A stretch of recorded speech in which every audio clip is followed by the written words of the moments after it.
bafandi ata nyama muke akobikisa nyama munene.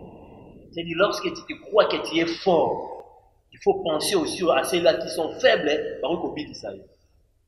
Alors ce qui est état de droit, cela veut dire que état wana ezui eza na kombo moko te tanga mepeza na motu moko te oyo.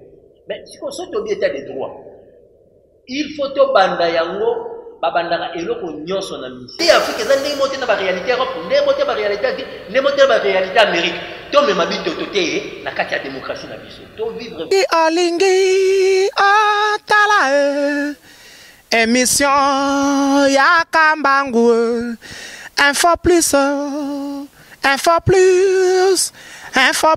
roro. Aïe, aïe, aïe, aïe, aïe. Na cliquer, na koti YouTube, na tala info plus, roro. Pona mona bansango ya miziki ya culture pea makambo nyonso ezaleka o info plus tala pe mona info plus. Bienvenue à votre cher internaute, il y a un peu plus merci à abonné sur le Nabiso. Bonjour et bonsoir par rapport à l'heure où nous avons la Nabiso. Là, tout ça, on a dit que nous avons fait un travail. On a déjà vraiment scotché, cimenté, comme on l'a dit, ça, on a salé les rapports d'information. Parmi ça, la radio, si nous avons s'approcher, tout est dans sa pona, na chaîne YouTube Nature un peu plus. Na kubanda kuipisa kena remercier bao bazana kuna kusubiri kuna makamera bali ndeko Elisambu na pia bado ngoni agence baden merci dans la sorte de vidéo de contenu il y a un site qui pas diable na pia papi couch et qui dit na vidéo et l'autre dit pas mentionné na papa donc na quoi président, il y a topé coordonnateur, il y a dynamique de Congolais pour la paix, pour l'État DCP, qui est devenu national DCP, qui est devenu la POCA, qui est devenu ma union sur le temps pour la POCA par rapport à DCP, la vision de nos amis, DCP comme société, mais on a pour le faire, c'est une autre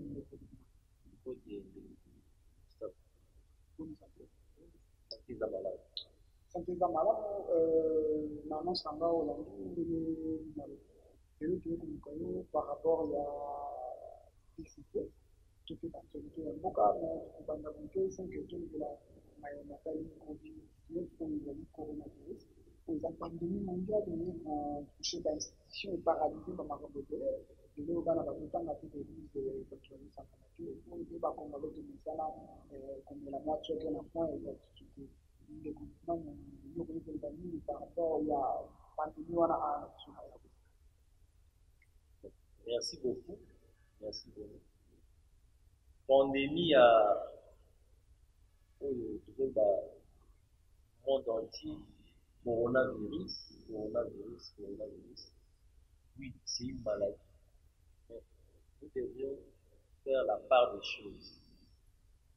Mais ça, là, on va toujours na rythme oyo, na style oyo, na style nanga,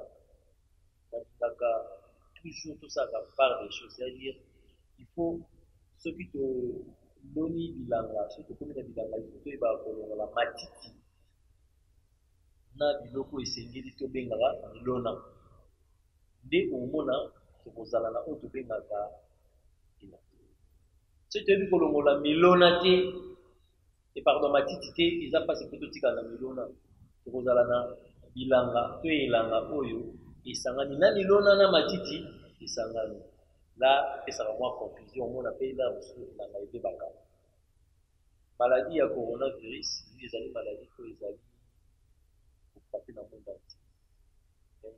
Tout ça, la part des choses, ce n'est pas de la même manière pour les amis dans le monde entier. Et puis, lorsque Batu, Bakanisi Baza Maye le Mingi dans le bas yango déjà avant, il faut Batu Baye Barake, Issou, tout ça toujours limité. Meilleur connaisseur, c'est Dieu. Ndambe Ndem Daebi Konekanyos. et les meilleures puissances liées. Nous les hommes, tu mets ça, sans un mois ma casse, sans un mois paquet, au monde a eu un homme ou pas d'avoir intimidé bateau. Sans un mois capacité, mon yo moni le roi yo le ici, vous savez que ma casse a un qui ou un aux années, comme yo na génie à Samson à ma casse. Mais Samson a été en intimidé.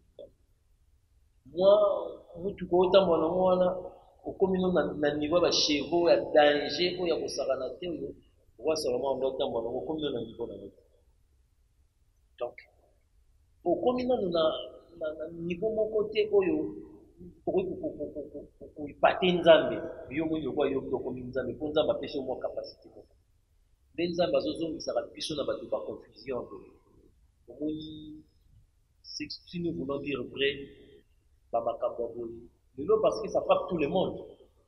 Hein? Pays ne sont déjà frappés en haut de la mais ils sont tous particulièrement RDC. Pas pandémie, pas épidémie. Tous les Arabes sont déjà frappés dans le temps où ils sont. Oh, Mungimora Bimi, Bobenge Chifunya. Oh, il y a beaucoup de Bimi pour la voix, Benya Moussé, Bola. Le long, monsieur Benito, Bimabazo, Bengazo, Corona, c'est Corona. Bon. Tu mets la carte ou tu mets la carte, on a inspiré sur le coco, on met la carte, donc tu peux mettre. Corona vraiment là, bon, je suis là, dans le confinement, je ne travaille pas pour respecter l'État, parce que si on respecte l'État, là, pas si qu'on a eu. Mais là, vraiment, Corona, on a pour l'anga, ils en ont capacité, on a beaucoup Corona danger parce que on a eu Corona, on a pas de ça là qui a, on a pas de solution. N'est pas de aussi ça. Neba boneka neba aussi ça juste ce qui fait bien de l'événement pour limiter le coronavirus na RDC. Corona ezali parce que bato bazobela corona et puis bato bazobika na corona et puis bato mosusu que même hôpitaux te bazobika mpe na bandako na bacorona bato bosala baformine na bakongo bololo babutomela mpoye po toyebi ke maladi eza ntango ozomela eza kisi soki ozobanga biso tozobanga yango yomoni tozotambola bakashmir tozokomela bakongo bololo tozomela donc maladie ya solo ezali mais ndenge ezaleli awa na RDC ndenge ezaleli par exemple na mboka mosusu te c'est ça là où je suis ndenge ezaleli na RDC ezaleli na mboka mosusu te évidemment ndenge tobisana koleka awa na Kinshasa ezalaki candidat malheureux na élection il y a la député nationale de plus provinciaux aux appels notables il y a côté moment ceux qui vont le bien aux appels notables au Batalobanga il y a bana ya Kaluka aux appels notables il y a bana Quartier Congo kala mingi ke wa makambo mpe koleka ya mama teli oyo ezaki ba trésor oyo ebele peut-être bayebi makambo elekaki te Quartier Congo na ba tête ya monantini bazalaki vraiment na ba guerre moko ezalaki esengaki oyo kutu toboni na ba Congo ezalaki moke ndeko limano ba population na yo balingaki bayeba par na yo na makambo wana ezalaki ndenge est-ce que ovisitaki bango to mpe okendaki komona bango par rapport ya ba trésor wana to mpe olukaki ke omonana na monantini ye déjà komonana na ye na banana na suka komonana na ye déjà na bamoma wana mpona nga namona ntina nango te na omoni na motif nini parce que bato bayebi mwana ntieme lelo nga nayebi mwana ntieme lelo te naboyi kotanga bapasi nayebi mwana ntieme nayebi bana na ye avant baki bavoyage babima mboka oyo nayebi bana na ye vous comprenez donc nayebaki mwasi na ye nayebaki vie c'était un vieux qu'on respectait beaucoup par rapport ya bamayele bande kobimisa vie pour sortir des dépliants moko bozotanga yango ozomona kezo kobimisa mwa yo moko ozoyoka chair de poule bamayele moko via ndo bimisela biso biloko moko vraiment oyo mozomona ke c'était consistant donc mais lelo yo na kotala par exemple bavie na biso mosusu oyo ye baza vie na biso ya quartier kotala mpe bavie na biso mosusu oyo mpe baza bavie ya quartier kozwa bango en otage c'est pas bien. C'est pas bien. Là où il a commencé ces histoires, personne n'était. Là où il ira avec ces histoires, personne ne sera. Qu'il fasse ces histoires à sa manière. Il ne faut pas prendre les gens en otage parce qu'il y a un contrat, donc, vie na yo, eza vie na yo, mener en gros, pas pour étouffer les actions. Surtout, je les respecte bien. Azal Isusu, nanenga lobaka, on est na ebela kekala, homme spirituel. ne peut pas étouffer les autres. Car na ba religion nyonso kokende, na ba tendance religieuse nyonso kokende. Bakoyebisa yo ke Nzambe alobi mutu il faut kofanda à connivence, il faut fanda na collaboration malamu na bandeko na yo ata so bazo partager même foi na yo. C'est comme ça. C'est pas dit que parce que ngata musu na zui relation moko boye, to na zui nini albani ko étouffer bato nyonso baza pembeni na yo. Là alors, c'est une étrange ko mona ye par rapport à la situation wana. Poto solanini. On a dit que vieux au moins biloko bato na bayaki wana zongisa bango na et puis bato wana bayaki. Ils sont venus comme bato bazalaka déjà wana, là tout le monde le sait. Mais oyo bayaki ngulupa wana, ils sont venus le 20 pour la célébration le 24. Je crois pas bango nso bayaki avant. Il y a des gens qui sont venus.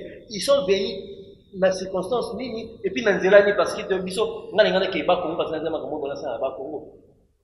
Mais nzela za ya okanga. Bazo nzela ni. Bazima ko to balimwa ki. Je crois pas balimwa kité. Bayaki nzela ni. Ozomona, do biloko wana nyonso et puis oyoka ki dernièrement na ba petit na biso na olobi na kiteke na kitaki. On a voulu calmer peu par attention. Guerre petit, comment qui est guerre ezalaki na quartier, Congo. Comment il y a on a entre les adeptes il y a mon ami. Bazwa qui veut même ko toucher petit moko ya quartier o ba petit ba sindika qui peut ba toucher qui mutu na ye comment qui ba sepela qui na action ça qui a kitaki pour la koya ko créer qui vient là vraiment pour chaque fois ça qui malamu mais ba tu na ba comme ko ba dérapage ba tu na ye qui ba mais vraiment ba dérapage ko tu mal à l'aise comme ils a place au ba koli. Donc, tout coller la place, parce que hier, on a du mal à l'aise, ça, c'est pas une bonne chose. Donc, pour la Elo Salama Kiwana, je dirais une chose. S'ils ont commencé quelque chose quelque part aussi, ils doivent finir cette chose aussi quelque part. Il ne faut pas qu'on ait quelque chose, Nabino, ou Bandaki, tu as place bandélité, place ceux qui t'ont évité. Et puis, mon vieux, je le respecte beaucoup. Ceux qui ils réclament ses droits. Oui, il a droit. Il a été élu. Était mal à l'aise parce que candidat bon,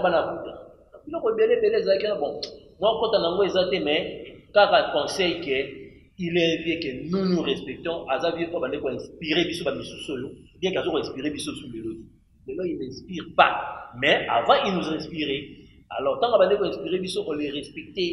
Moi, j'ai des amis, Oyo, j'ai côtoyé les vieux à travers Bamina. Autant même Bakombo, proche collaborateur. Donc, c'est un vieux qu'on côtoyait, direct ou indirectement. Donc, c'est déplorable. Pourquoi déplorable? C'est parce que ma vie a été dans l'insécurité. On ne peut pas se réveiller un bon matin comme ça pour dire que l'insécurité. Parce que Yosan a besoin et qu'on a au monde. Parce que Yosan a besoin, on a besoin. Parce qu'on a besoin, parce qu'on a besoin, parce qu'on a besoin. Non, non, non. Et surtout pour un homme spirituel comme lui, qui se dit qu'il est spirituel. Non, ça ne peut pas se passer. Lorsqu'on est spirituel, on peut être agressif que lors de l'autodéfense. Non pas sortir un bon matin comme ça, on dit, non, ça va partir le long, on fait comme un gars. Non, ça ne fait pas. Honorable Monateni a promettre 4 voisins qui a remonté la banque Mapam. Vraiment. On rappelle Nayoki Dengo Yoki, mais moi, il y a l'eau, il faut en avoir preuve. Mais le rôle là-bas, qui va yoka, mais ce qui est bien, les alliés caractères, il faut mettre pour créer climat ya paix na ba voisin parce que ba lobaka boye adage ba ko le lobby na mboka o ba nyama ba fandi ata nyama muke ako bikisa nyama munene. C'est dit lorsque tu te crois que tu es fort, il faut penser aussi à ceux-là qui sont faibles ba ko bikisa yo. Ata nandako ya mokonzi mukomusu mungu esaka nini ezanga. Ata nandaka mokonzo atoni ba chambre bela atoni ba mbete bele mukomusu pa zanga nini kongi.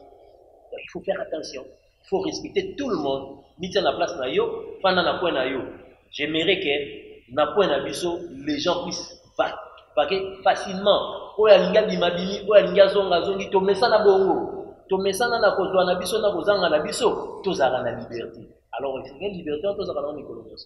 C'est une liberté on a tozala na économie so on a le de ko man de ba oya zali notable ya bana ya carton toloba donc ngaliema mobimba to pe lukunga mobimba mais beaucoup plus ya défendaka cause ya bana ma campagne quartier Congo Jamaïque quand Luka Malweka Kitambo donc azalaka wana vraiment na ba base na ye ndeko mano uza moto za na politique lelo to lobela te mai mazali koleka na mboka mai oyo tozalaki koyoka te na ba régime mosusu lelo komi kosalama état de tout qui n'a un bon matin ou azalaki capable ya mboka kokital kamere d'interpeller na justice kolomba na justice azonga ndako te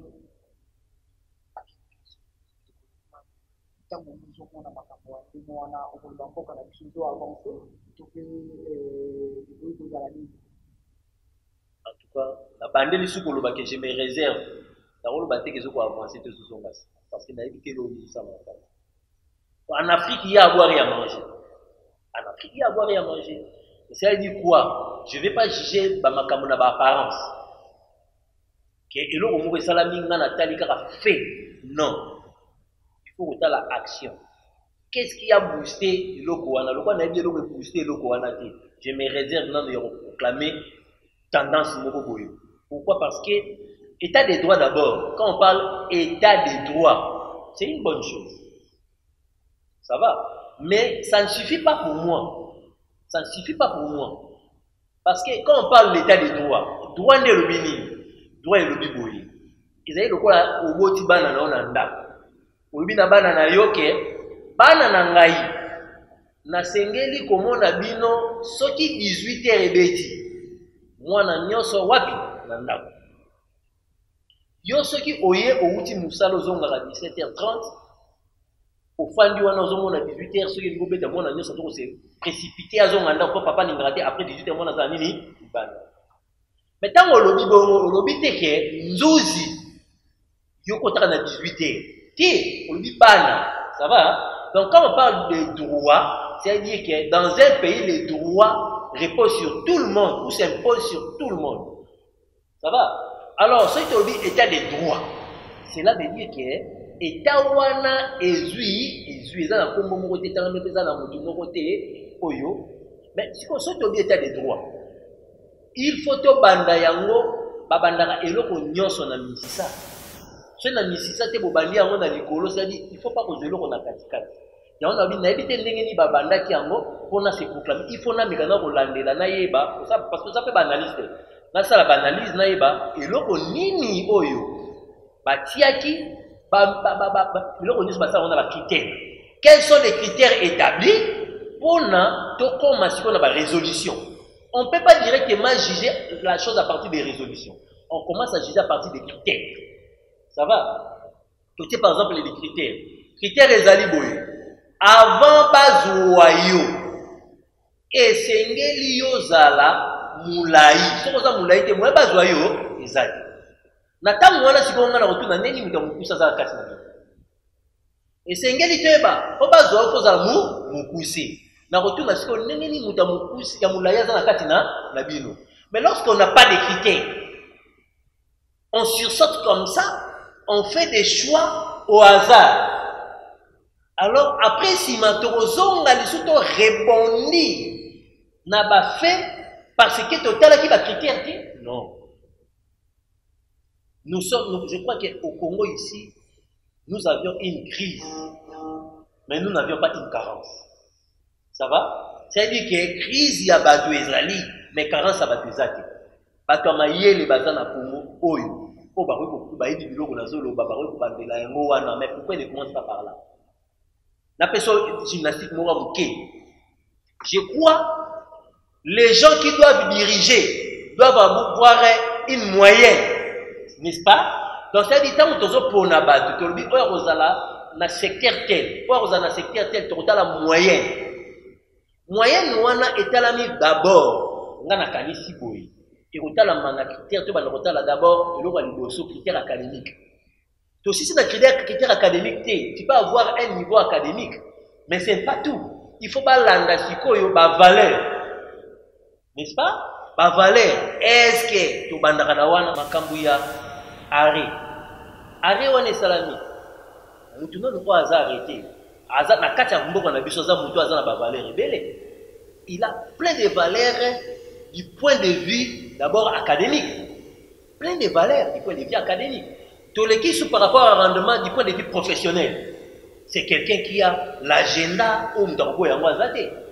Ça va? Mais comment est-ce que tu recommandes à point Oyo, les gens qui ont des valeurs à l'acquiser, na biloko Oyo, ceux même Libanda Bayo Kiango, c'est regrettable. Carrément, tu le suivi exacté.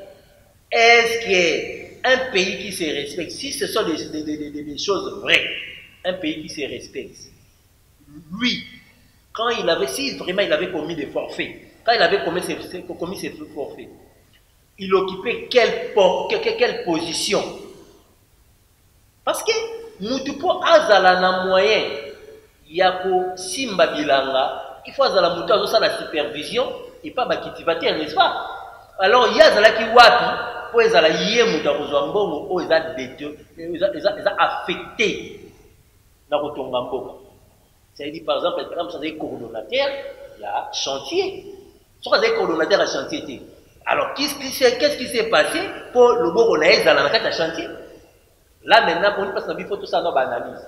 Si on a cette analyse, on n'a pas sa réponse. Donc, on a cette analyse, on n'a pas sa réponse, on a l'élo, la mission, l'objet n'a pas contredire, dans ma lobo, on a l'objet l'élo. Dans la place, on a l'objet, il est arrêté. Mais, Aza arrêté na nini. Et puis, biloko wana o Aza kize nango. A combien ki wana ndenge nini. Est-ce que yenda zalaki wana? To yenda zalaki wana te. Ce qui a mutazaki wana te. Par quel miracle a komaki décidé? Vous comprenez? Il y a Makambo wana. Alors, il y a on a l'objet, en Afrique, il y a à boire et à manger. En Afrique, il y a à boire et à manger, tout ça, dans le dossier en Kaka. Mais tout le la question n'a beaucoup plus d'acquis par rapport il y a Nenge, il y a l'Olenge, le Bichon Namboka, le Bichon Congo, ils ont la tête, directeur, il y a le président de la République, à l'interpeller, la manière où on a. Au moment où il y a un gouvernement, un régime, mais les loyaux, le pouvoir, il y a le président Félix Tshisekedi. Oyo soko salika kaboye ba zuyomba la moko ba interpeller pe batio na makala manière wana étant que l'opposant moto politique ou le banene. D'abord, merci beaucoup. Wana déjà au sein des analyses. Ba monga na rolo ba yango ils analysent ya munene osali. Président Félix Tshisekedi otozana yelelo. Azali parmi na loba déjà on a ba émission l'équipe. Azali parmi les présidents Oyo, Nakoya na ye, Aza d'abord na bonne foi. Ça va? Président Félix Tshisekedi, Chilombo, Aza na bonne foi. Aza pour na makambo kelima malam. Mais na loba déjà be monsieur Leki, makambo tozo vivre na mboka na biso ne dépend pas seulement de nous. C'est un système qui provient de l'extérieur. Vous comprenez? Donc, c'est-à-dire, Aza Mutoyo, Aza n'a pas ça au malamu. Mais pourquoi tu as aboutir?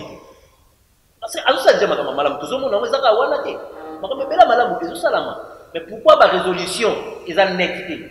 C'est parce que nous sommes en otage. Nous, parmi les pays africains où ils sont en otage, il y a plusieurs pays africains, d'ailleurs, en Afrique en général, ils sont en otage, mais nous sommes parmi les pays où ils sont en prise. Alors, pourquoi nous avons en otage moyen de résolution de biso et du maca n'engue mutazo kanisa ngata tene na zabo na ko kanisa loko moko et comment est-ce que l'exécution nango et bimisi ko faire? Pourquoi? Parce que nous avons en otage. Donc notre président et le quoi lobby et ça l'a mappé déjà na mboka na biso na Zaïre. Quand on te na Congo ka comme Zaïre, c'est il y a la conférence nationale souveraine. Tu vas le voir qu'il est bien mal acquis. Ils ont une commission pour que ça la bien mal acquis. Bien mal acquis. Parce que tout ça en otage. Moi, je salis l'initiative ya malamu, mais continuité, suivi, exécution, il faut être à la propre, et puis il faut être à la modèle, il y a biso, il y a Congo, puis modèle, il y a Afrique. Parce que la réalité est à mon côté.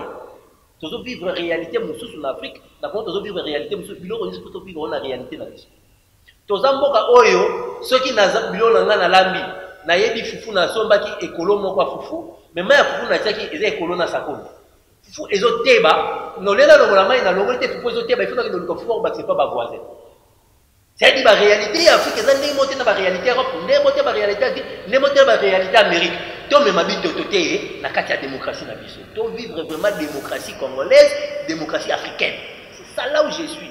Donc je suis pour toutes ces histoires-là, mais tout le monde a un modèle où il y a Bisso, modèle à Bondeko, modèle à Bogoto, modèle Yabo, Yabolingo. Tout le monde a Bondeko, na Bogoto, na Bolingo. Les colons aux alaka oeva na ligne de enseignement, aux a Tolobango bien, aux a chef d'établissement et enseignement Moko na Moka na Bisso. Les lots COVID-19 toujours ngaka parce que bandaki COVID-19 eye ko paralyser ba makambo ba confinement ba école ezota na ba oyo baloba que toujours kende na année blanche tout peut toujours kende na année blanche par rapport ya ba makambo wana ba analyse ndenge ba enseignement na biso ezalelaki to bandaki nano na ba makambo ebele tant que le chef il y a établissement il y a bani na banger au comme la biso. Merci. Année blanche. D'abord, pourquoi année blanche? Nous avions perdu combien de mois? Déjà totangaki semestre mobimba to bani pe second semestre. Papa na o ya primaire o batanga ka ba botangi na bango na ba trimestre, c'est-à-dire 3 mois. Ba kotaki déjà na phase ya mibale. Deuxième trimestre déjà, les gars qui peuvent 4 à deuxième trimestre.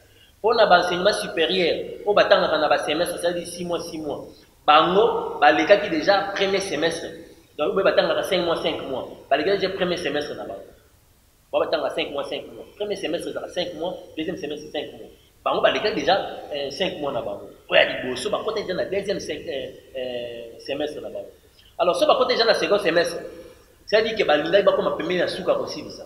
Si vous avez un congé pour nous battre là, pour faire l'étude, vous avez une solution pour nous dégager dans le vis-à-vis de la pandémie. Alors, Nathan va faire un mois. Ils ont dit 1 mois, mais c'est sous 15 jours. Et comme on m'appelle même 2 mois, il n'y a pas de problème dans ce arrondir, on a 2 mois. Dans 2 mois, on a déjà congé à Pâques. Et ça, on a 4 mois. C'est-à-dire que tu sali, ce qu'on dit que c'est 1 mois, 15 jours, on a besoin de congé à Pâques. C'est-à-dire 1 mois quand tu consommes. Or, grandes vacances, c'est dans 2 mois. Par contre, réduire grandes vacances, 1 mois, donc tu perds le retour. Donc, pour moi, l'année encore en bonne et due forme. Donc, année, ça qui est un problème des autres côtés. On a un calendrier. Mais pour ne pas parce qu'on fait un tellement frappé monde mobimba, ils allaient dans la crise. Il y a pandémie wana yango wana na kopesa exemple moko oyedeka na commune ya Ngalema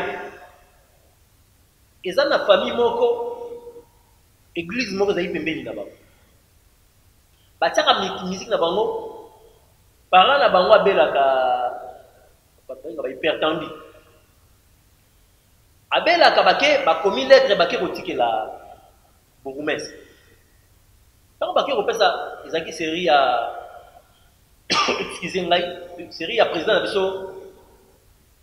Joseph Kabila, série à Zaki président, na commune Ngali. Alors, quand on va faire la bourgmestre, va commettre que l'église de toute la page biso parents na biso belaka boyena boye, ils ont affecté nini. Yé makele le wana tezo bebisa état ya santé na yé na moko azo surtout kabo beaucoup ça vu l'être au lieu agir na noté et comme l'église là na bon batiaka l'air batiaka mindule na bango batie boye boboti na bango balanda ke église te balandi beaucoup mais ça zaki te situé na poste balongola koboka balongola beaucoup mais ya ngali mais peut-être qu'on a le kawa. C'est un problème. Alors, bataille qui soutient beaucoup, mais ça bataille ni babi, yo ozwa ki soin na biso te to komela ki otala ki biso. Maladie ezala mingi ezala muke.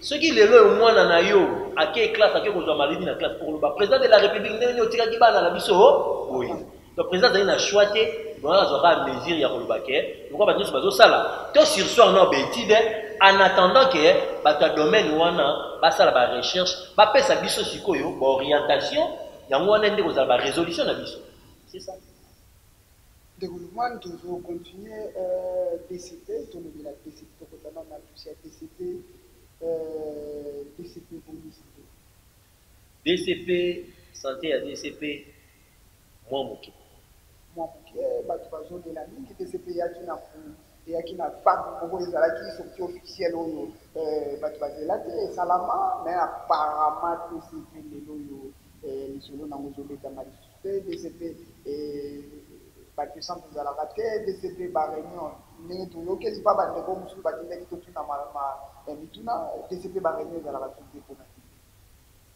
merci beaucoup problème ya DCP d'abord DCP ezali mouvement oyo ya bolamusi bandeko mpo bandeko balongwa na bolali oyo bandeko balala banda indépendance ti lelo kongola alala pongi lokola oyo tobengaka na lingala pongi ya babebe babengaka yango sommeil apaisé donc alali na ye na kimia nzoka makambo ezali ebele oyo ebongi asala nde DCP ntina ya bolamuki to botie ye DCP mpona elamusa bandeko mpona tomeka kotombola mboka na biso na basecteur nyonso na boye na boye na boye mais toyei kokóma na moment moko oyo ezalaki moment christian na bato nyonso ebongaki DCP na kati na ye azali na baambisie boye koaligné bango na baéchéance électorale oyo euti koleka DCP alignaki bango na nsima na yango oyebi makambo elekaki bacontentieux boye na boye eyei kosala ke efandisa mwa baaktivité mosusu eboyi kosala mpona kotala bamakambo wana nde eloko esaki mwa kopemisa te mais kolembisa mwa oyo emonaki basekousse mosusu wana ezalaki mais na nsima na yango DCP na kati na yango azali mpona kolamusa bato DCP kolamusa éveil patriotique éveil à tous les secteurs à tous les niveaux yango nde DCP sikoyo ntango olobi éveil nde nini éveil ezali kaka oyo bato bazokanisa te nalobi yango na bandeli tozokolamusa bato oyo balali pongi ya babebe mpo lamusa ye il faut former ye bato bakoloba tolali peut-être bato wana nde balali eza mouvement citoyen tolobela bato bazwaka yango na cadre ya mouvement citoyen c'est un mouvement citoyen na cadre te eza mouvement citoyen eza mouvement citoyen bato bayebi na mboka na biso bamouvement citoyen ezali bamouvement ya pression bamouvement ya barebelle soki eloko moko ndeti lelo makambo ya pandémie bamosusu bazolobela ndenge mosusu il fallait pe DCP ebanda koréagir par rapport ya basituation ezoleka na mboka bakangi mutu boye fo DCP pe eleka DCP apparemment visibilité zaki c'est comme si soko lobi boye bato batuni yango bakaptaki message te j'ai dit bamouvement citoyen na mboka na biso bazali classé na société civile n'est-ce pas mais biso DCP toza classé na société civile te toza classé nulle part mais loko toza place okende te tondimi toza na société civile mais na lolenge bato bazaleli te bamouvement citoyen mosala bango kotelema kofingaka bato kofingaka bakonzi kosala banini kozwaka bambongo bato po basalaka bamouvement moko boye biso toza bongo te nous sommes là pour soutenir les biens et réprimander les mal ou dénoncer les mal c'est là où nous sommes donc c'est dit biso toza na batendance mais nous sommes tozwa couleur ya oyo aza kosala makambo ya malamu tozwi couleur na ye parce que nous sommes là DCP eza mouvement ya bandini tolobi mouvement pour la paix wana c'est na langue sur babi salam olobi oyoka babi shalom donc DCP eza mouvement ya shalom ya kimia eza mouvement okende osala badésordre te DCP il faut elamusa bato alors mpo bato balamuka il faut banda koforme bango banoforme bato na wapi tokota na zamba tosingisa bango bandoki te toki tomema bato towandolasa bango kofinga bato te nakanisi oyokaki ke tosalaki campagne ya formation au niveau universitaire semi-gratuite oyokaki yango wana DCP toaccompagne bato batanga ntango bato wana bakotanga tobimisi bajournaliste tobimisi ba minganga, tobimisi ba informaticien, tobimisi ba gestionnaire ba projet, tobimisi ba tu kilikili, tobimisi ba tu boye songolo pakala. Oyo ba tangi classe ya bazwi bwanya na moment wana sikoyo bokoki kokende sikoyo kolakisa ke omoni mayele oyo tangi wana accompagner ngona ba valeur boye pour sala musala malamu pour na ko servir mboka na. Mais ce n'est pas que yo lobi la musa bato ngo baza na niveau assez o la musa bango après bali ko bundana ba ogia o mona bato ba nokeno sala désordre na nzela ko ngi ka ba kam ko ma ka bato ko beta ka bato ko zongisa bato pona nini c'est parce que yango ne loko bango baza na ngo balobi la plus belle femme du monde ne donne que c'est que là. Alors ce qu'on y pesa bato ba valeur il faut ba pesa bango la plus grande valeur et sa valeur intellectuelle. Lelo ndeko man valeur intellectuelle na kati omuke lelo yo ba base ndenge to lokelanga ba base na biso et comment ko na mingi ba descente bandeko ebele bazolela bana kaluka bazolela tolobela pe tokende kaka lokola tozwaka masolo yango mwa mingi eza pe ba base oyo tozalaka bana compage kuna bayebi sutu te DCP kenda wapi tolobela kote ya quartier Congo bandeko ya likolo kuna tolobaka nde tolobelaka na lingala na biso baza yolela na dossier moko boye base wana ya yo bazolinga suna baperiode oyo bamonaka yo ndenge mpe bato mosusu bazosala badon tolobela yango mpe bamosusu bazosala badon ya kokabola eloko ya kosokola mwa maboko mwa savon wana babi DCP eza wapi na makambo ya ndenge wana ekomeli biso na mboka. Merci beaucoup. La question tuni ngai ba descente baza na posa na sala ba descente par rapport à DCP to par rapport ya ngai notable par rapport à ancien candidat député kolobeli DCP étant que un mouvement citoyen visibilité à DCP et puis il y a eu moko étant que notable candidat bazomona yo te nazolo ba par rapport ya ba base lelo ndenge ce qui est par rapport na ngai na kanisi yo za mopandisa aza mutu asala ba investigation zwa micro na yo zwa caméra na yo nazopesa ba point lokolo lobi na lukunga na compagnie eza na bato mosusu ti lelo oyo bamona yo kala bamona kokala bamosusu oyo toloba babi bakoma mona yo kala na motu koleki kaka ndenge bamosusu wana bazalaki akoma koleka biso kaka soki aleki biso awa tobenge honorable opesi kaka mbote ndenge ozalaki liboso te okiti oyoka bango mpe nini oyo bango baza nango ya koloba problème eza nini na pompage nauti so balobi bongo parce que nauti ozala na bango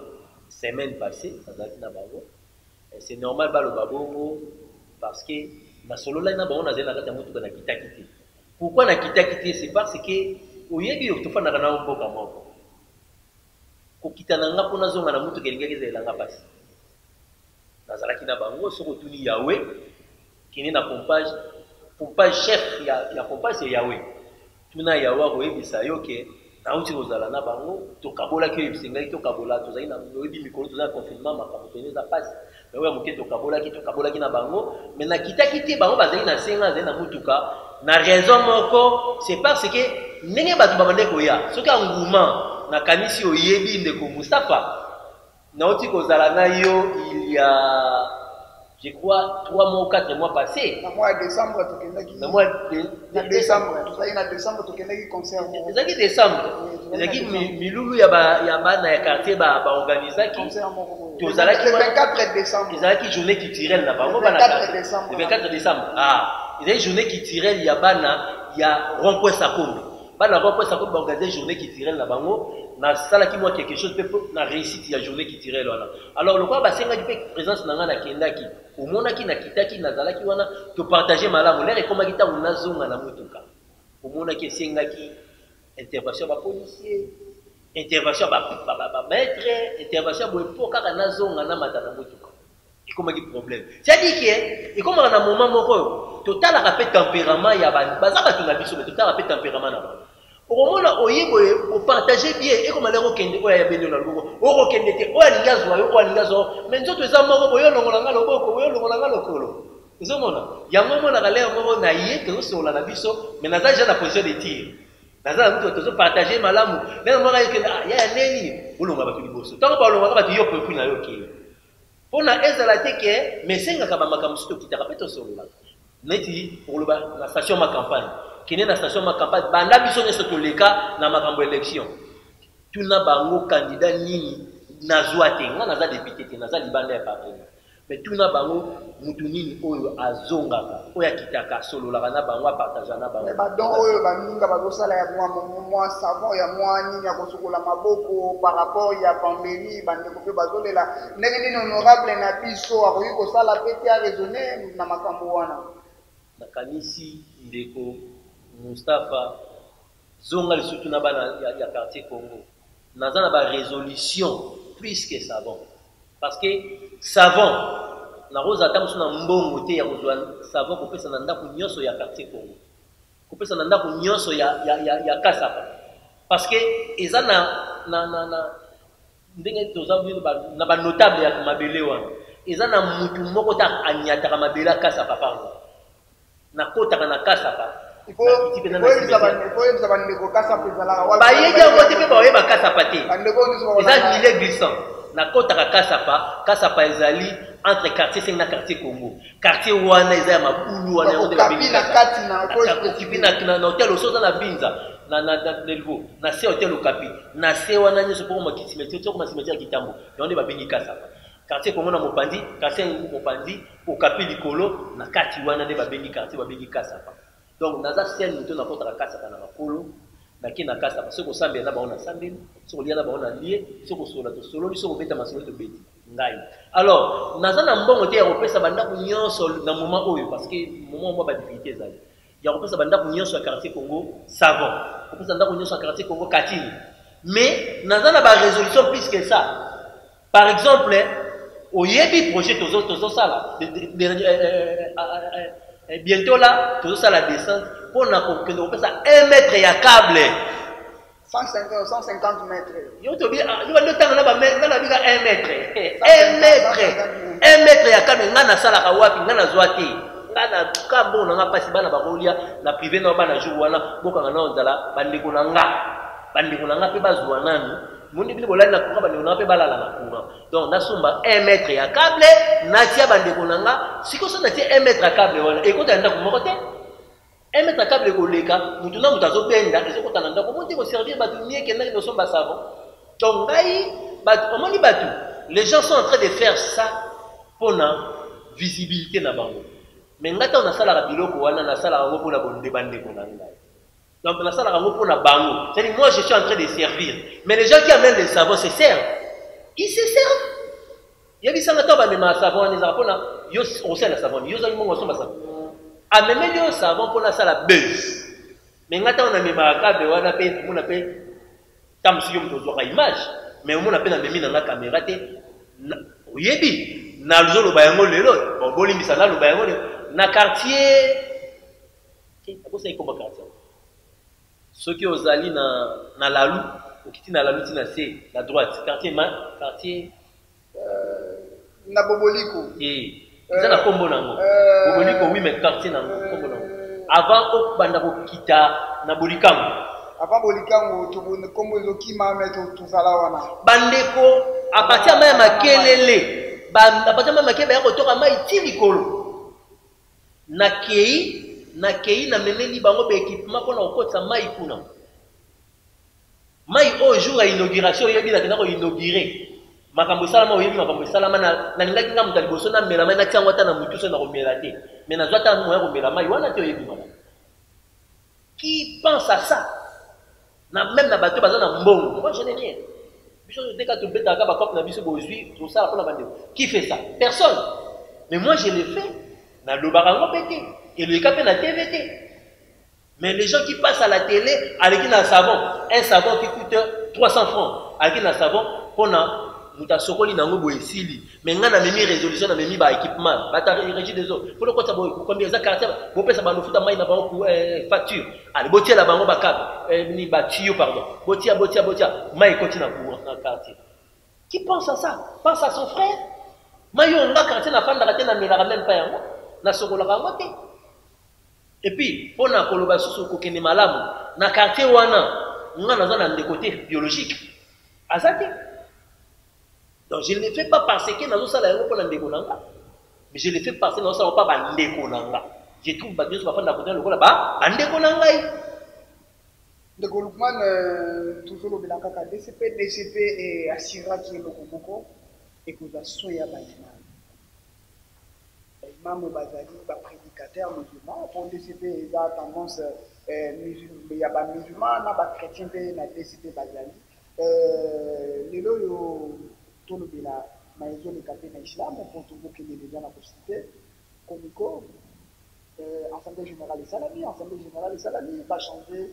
Représentant légal, continue Kapawa Imam pour DCPP, et ils ont partenaire dans Makamboana. L'Assemblée Générale de Salami, va faire une représentation nationale qui change. Mais si les loyaux, les sous-sous, ils ont représentation en appui. DCP et bandaki ko s'impliquer avant mais élection tozalaki wana DCP zo kende ko langela makambo wana na niveau oyo makambo ezo kende les gars aussi la DCP zo lobani. Merci beaucoup de Mustafa Malembe na motuna na yo. Ezaki na mokolo moko basi mibale baboti bana bango nyonso bana baza babebe moko alaleli mwana na ye to mwana akufi na butu mosusu mwana aza na bomoi ntango roi Salomon nabi Suleiman bakomi kowelela mwana moko wana tikalaki na kowelela mwana moko wana tikalaki baye na ye pa roi Salomon a tranché po alobi mwana nanga po alobi mwana nanga roi Salomon abi lokola bino bali boza mwana bino na kati na katikati na pesa yo pe ndambo na pesa yo pe ndambo comme ça muta réclamer le soute yo pozwa yo mama ya mwana alobi te so eza pona koboma mwana oazwa yazwa na yeba na nini na mwana ta mwana nanga kola ta na maboko na yeba ko on dit maintenant mwana mwana nanga sa nini ba oazali mwana na yeta alobi nini boma ye tozwa ndambo nde lobi ke soki ya solo tozali na souci ya communauté tokolinga te tomettre communauté générale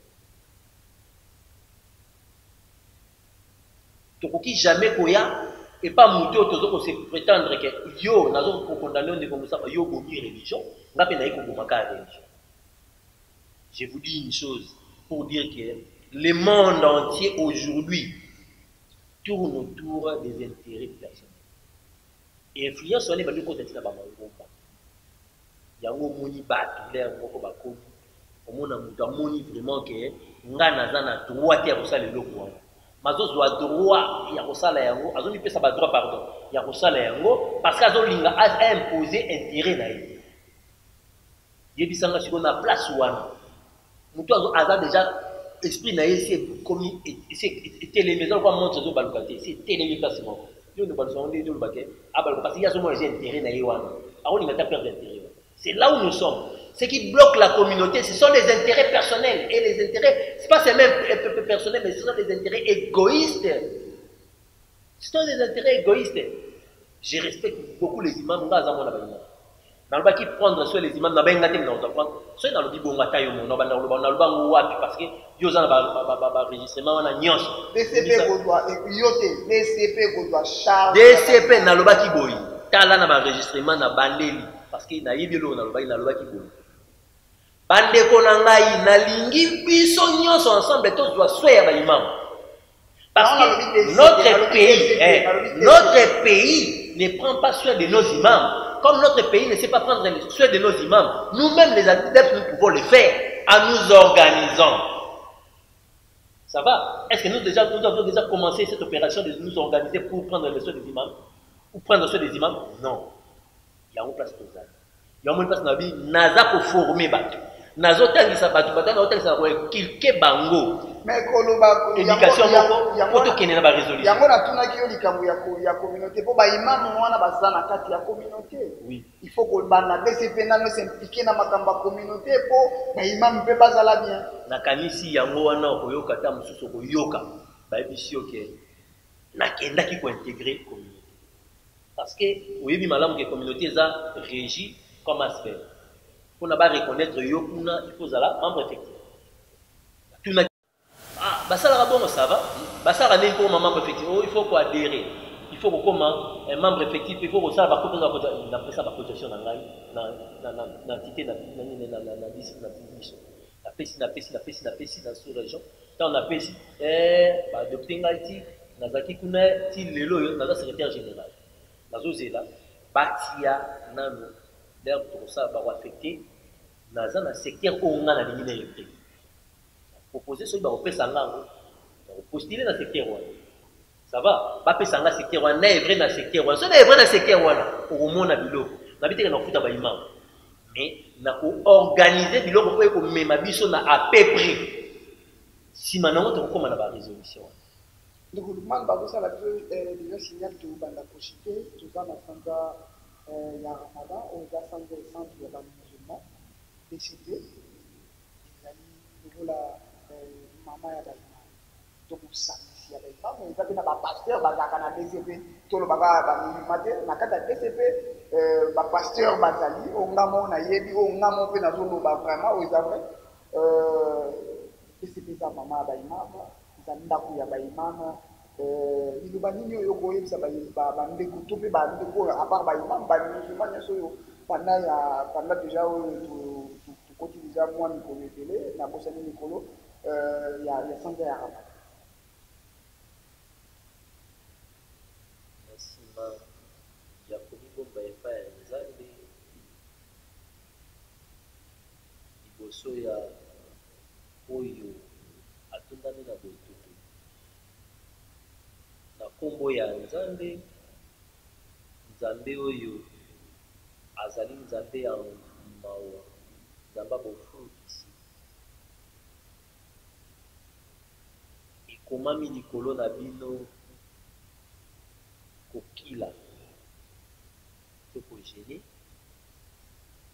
ndenge ekomamaki epai bayaki liboso na bino na yango ezali étape to épreuve oyo ekopetola wana maloba ya Nzambe akosaka Nzambe alobi atieli biso kare ezala ndenge atielaki mpe oyo bayaki liboso na biso po ezala oyo soki tosali yango ekopetola biso bandeko na koloba eloko na ngai na koloba siko yango wana ntango toza kokanga kareme eza lokola classe po Nzambe abi ekopetola bino sadi kopetola nde eza résolution to eza solution ça va solution nde eza kopetola oyo tokozwa na suka sikoyo après ba résolution nde tozwa ba solution si otango olobi ke Nzambe alobi soki bokangi kareme c'est-à-dire les exercices kokanga kareme les exercices soki bokangi kareme ekopetola bino bokoma bato babulisani sikoyo ndeko nanga na yo tosala makasi tozala parmi bato na suka bazaba oyo basa nini babulisani barègle ntan eza mopeyi moko lobi tozochite barègle oyo etiami mpo moto azala akoma mobulisa biso studiant Nzambe alobi بعد أعوذ بالله من الشيطان الرجيم بسم الله الرحمن الرحيم كنتم خير donc tant Nzambe azoloba khairun c'est-à-dire azomona yo lokolo za parfait bien que toza parfait te biso nazoloba na ndenge moko akomata ntango azobenga uma na biso eza khairun azomona biso toza uma eza meilleur mpo na nini mpo uma wana ye nde mutu alongola apekisaka mabe atindaka na bolamu c'est-à-dire mpo na koloba deja bolamu na mabe bintu nyonso ayebi na yango nakobaka ndeko toluka tobima babulisami c'est-à-dire tozala oyo Nzambe alobi tozala communauté oyo ezokotinda na bolamu ezopekisa na mabe kopekisa na mwandi systématique kopekisa na ndenge oyo ezali tout akobatela moto ya moninga na yo ndeko na yo surtout que carrément oyo eza ndenge te spécifique c'est une année spécifique na makambo nyonso carême oyo nano ekangama bongo te carême ya confinement carême oyo tarawe eza te carême oyo bato bayi kosangana te carême oyo salatu juma eza te salatu carême oyo yamu jumua etikali kokosangisa bakosangana te eza carême oyo ezoyebana pe ke ramadan estce bato bakosangana tu toyebana ezoyebana pe nanu te yaumul idi